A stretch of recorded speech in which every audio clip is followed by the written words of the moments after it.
plus meurent par manque d'amour et d'attention. De l'attention.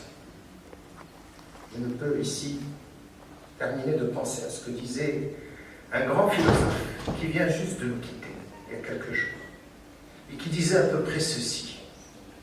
Vous les jeunes, si un jour vous vous trouvez devant un choix difficile à faire, celui de choisir entre la misère et la souffrance d'un côté, ou bien choisir le rien, je vous conseille de choisir la misère et la souffrance. Car dans le rien, il y a l'indifférence. Et l'indifférence, c'est la chose la plus horrible. Elle détruit le lien social. Alors apprenez dans votre vie future et donnez au principe d'amour et de solidarité la place qu'il mérite.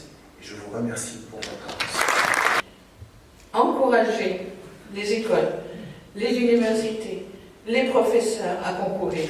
Encourager, c'est bon, parce que c'est bon pour l'établissement, c'est bon pour les étudiants, c'est bon pour la recherche, mais aussi participer à un prix, vouloir gagner un prix, c'est bon pour tout notre pays.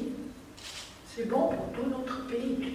Donc ce qu'on remarque, c'est que la qualité des travaux s'améliore d'année en année. Le prix a installé une certaine notoriété. Donc on le remarque d'ailleurs au niveau de la quantité, du nombre de candidatures. Et du coup, forcément, quand vous avez une amélioration quantitative, la qualité suit. Le gagnant, je suis une gagnante. Khadija Yassine.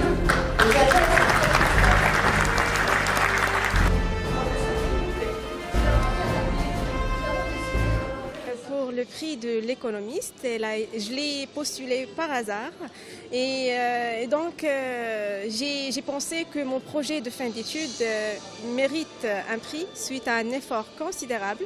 C'est un sujet aussi d'actualité et porte un intérêt potentiel aussi bien pour les organismes que pour les exportateurs ou les entreprises privées.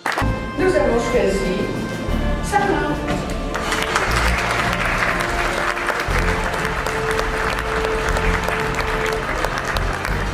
Je suis professeure au groupe ISCAE. Je suis docteur en sciences de gestion, option finance. J'ai participé au prix de la recherche en économie et gestion, la 13e édition de l'économiste, parce que en fait c'était une récompense, une immense récompense pour moi, pour les chercheurs en général.